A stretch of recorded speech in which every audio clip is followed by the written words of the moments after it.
Hello, आप सबका मेरे चैनल स्पीडिंग ब्लॉग ज्ञान में स्वागत और अभिनंदन है। मैं आज आपको एक इम्पॉर्टेंट प्रॉब्लम जो कि यूपी एपीओ 2006 में और यूपी जे 1992 में पूछी गई थी पूछ रही। अगर आपको इसका उत्तर पता है तो इनबॉक्स में जाकर टाइप करिए और नहीं पता है तो मेरी पूरी वीडियो वॉच कर लीजिए।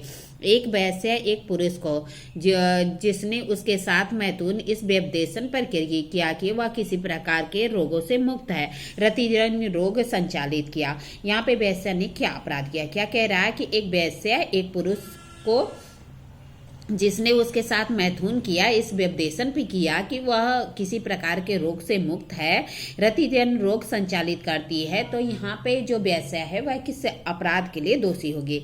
आइए देखिए प्रॉब्लम का सलूशन क्या कह रहा है कि प्रस्तुत समस्या आईपीसी की धारा 415 के बाद जो धारा 415 है आईपीसी की उसके और रकमा के वाद के तथ्य पर आधारित है। रकमा के वाद के तथ्य पर आधारित है। धारा 415 में छल को परिभाषित किया गया है। 415 में क्या है? छल को परिभाषित किया गया है। धारा 415 में छल जो कोई किसी व्यक्ति को प्रवंचित करता है।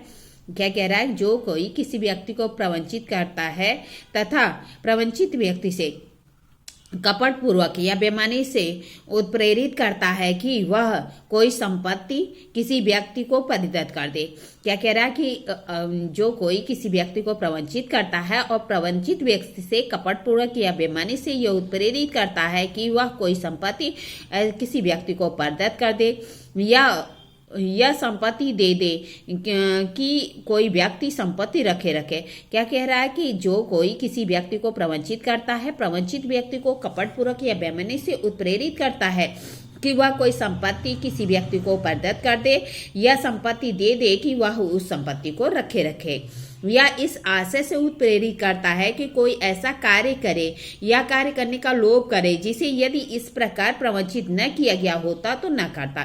क्या कह रहा है कि जो कोई किसी व्यक्ति को प्रवंचित करता है, प्रवंचित व्यक्ति को बलपूर्वक या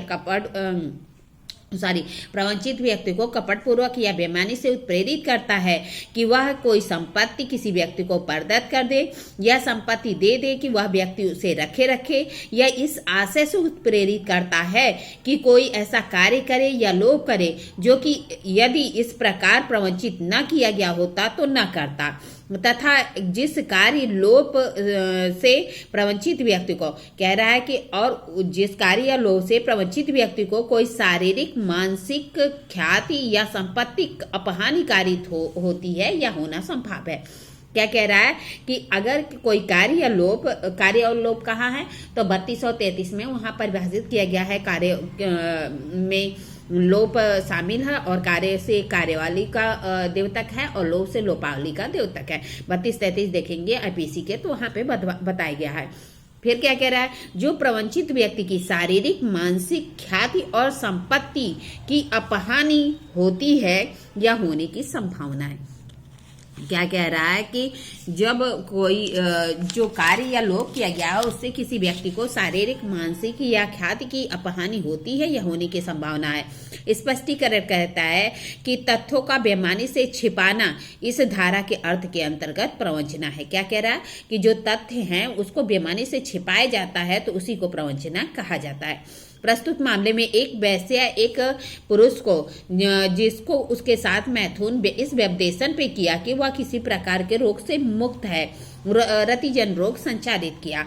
तो कह रहा है कि धारा 415 के कार्यों को दो भागों में बांटा जा सकता है जिसने करने के लिए प्रवंचित व्यक्ति को उत्प्रेरित किया गया था। प्रथम तो कि कपटपूर्वक या बेईमानी से इसलिए उत्प्रेरित किया जाता है कि वह संपत्ति परिदत्त कर दे या संपत्ति दे दे और कोई व्यक्ति संपत्ति दे रखे। दूसरे भाग में कह रहा है कि उसे इस प्रकार उत्प्रेरित किया जाता है कि वह कोई ऐसा कार्य करे या लोभ करे यदि वह उसे प्रवंचित न किया गया होता तो वह न करता और उसे क्षति नहीं होती। क्या कह रहा है कि जो धारा 415 है उसे दो भागों में बांटा जाता है। एक तो कहता है कि जिन्हें इस प्रकार प्रवंचित व्यक्ति को उत्प्रेरित करता है कि वह कपटपूर्वक या बेईमानी से इस प्रकार उत्प्रेरित किया जाता है कि वह संपत्ति परित्यक्त कर दे या संपत्ति दे दे और कोई व्यक्ति उसे रखे। और या फिर कह रहा है दूसरा पार्ट इसका कहता है कि या फिर इस प्रकार उत्प्रेरित करे कि वह कार्य या लोभ करे जो कि अगर उत्प्रेरित नहीं किया गया होता तो नहीं करता। प्रस्तुत समस्या के एक भाग से दूसरा जो भाग है उससे संबंधित है, क्योंकि यदि वैसे उस व्यक्ति को विश्वास न दिलाया होता कि वह रोग से मुक्त है तो वह मैथुन करने के लिए तैयार न होता।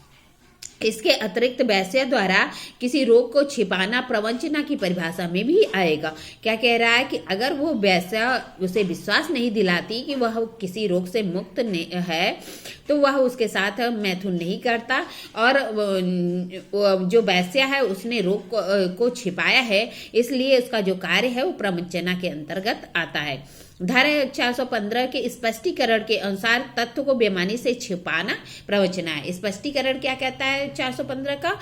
तो कहता है किसी तथ्य को बेईमानी से छिपाना क्या कहलाता है? प्रवंचना कहलाता है। जहां पे एक वैश्य ने उस व्यक्ति को प्रवंचित करने के लिए तैयार किया जिससे कि उस व्यक्ति को रतिजन रोग संचारित हो गया, अर्थात तो जिस व्यक्ति की शारीरिक क्षति हुई उसे धारा 415 के अनुसार प्रवंचित व्यक्ति को कोई ऐसा कार्य कराया जाए या लोभ कराया जाए जिससे कि उसको शारीरिक मानसिक ख्याति या अपहानि संपत्ति की जो है क्षति हो तो वह छल कहा होता है, छल का अपराध कारित होता है। एक केस आई थी इस मामले पे, महत्वपूर्ण केस है कि प्रस्तुत मामले के जो तथ्य हैं वह रकमा का मामला था 1886 का, बॉम्बे का। तो इस वाद के जो तथ्य हैं इस पे आधारित है। कौन सा वाद है? रकमा का वाद है, जहां पे एक वैश्य ने एक पुरुष को रोग लगा दिया जिसके साथ उसने ये व्यपदेशन पे विश्वास करके संभोग किया था कि वह किसी भी बीमारी से मुक्त है। वैश्य को छल का दोषी माना गया था। क्या कह रहा है रकमा के मामले में कि इस मामले के तथ्य ऐसे ही केस से संबंधित है जिसमें एक वैश्य ने एक व्यक्ति को इस व्यपदेशन के साथ मैथुन किया था कि वह किसी प्रकार के रोग से मुक्त है, उसने रोग को छिपाया था। यहाँ पे जो वैश्य है वह छल के अपराध के लिए दोषी हुई थी।